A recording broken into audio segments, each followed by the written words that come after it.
So, Mr. Carter, just an observation here. We got some bungs that are wanting to come out, and they're poking up high.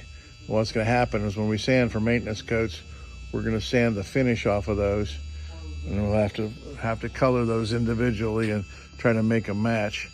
So that's going to be kind of a pain in the ass. Then the caulk is actually bathroom caulk, and it's rolling up. So we really can't coat over the top of that. So while I'd like to do your maintenance coats, I believe we might be opening a can of worms that you don't want to open.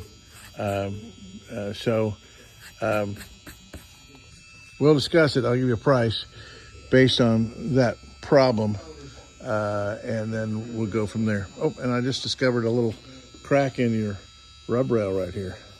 So I will address that with a price and see if you want to do anything about that as well. All right, sir. Talk to you soon.